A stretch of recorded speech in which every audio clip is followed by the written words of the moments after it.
একদিন ভোরবেলা সবুজ জঙ্গলের ধার দিয়ে ছোট্ট একটা হাঁসের ছানা একা একা হেঁটে যাচ্ছিল।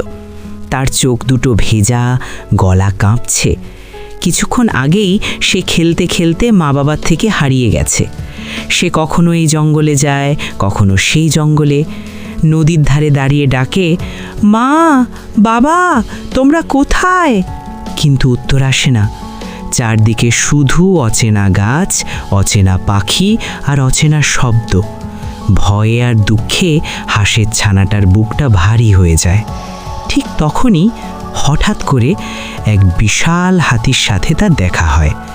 হাতিটা হাঁসের ছানাটার চোখের জল দেখে থেমে যায়।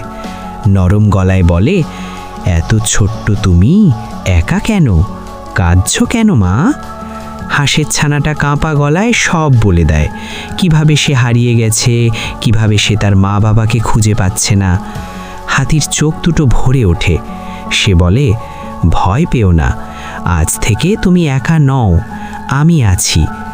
তারপর হাতিটা সুরে করে হাঁসের ছানাটাকে নিজের ঘরে নিয়ে যায়। ওকে খেতে দেয়, বিশ্রাম দেয়। দিনভর ওদের খেলা চলে, কখনো নদীর ধারে, কখনো বড় গাছের ছায়ায়। হাঁসের ছানাটা অনেক দিন পর হাসতে শেখে। তার মনে হয় এই জঙ্গলটা আর এত ভয়ঙ্কর নয়। এরপর একদিন হাতিটা বলে, চলো আজ আমরা তোমার মা বাবাকে খুঁজতে বেরোবো। দুজন মিলে জঙ্গল জঙ্গল ঘুরতে থাকে।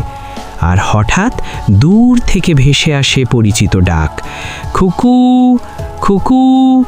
হাঁসের ছানাটা ছুটে যায়। সে দেখে তার মা আর বাবা।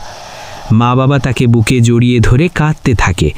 হাঁসের ছানাটা পেছনে তাকিয়ে দেখে হাতিটাকে।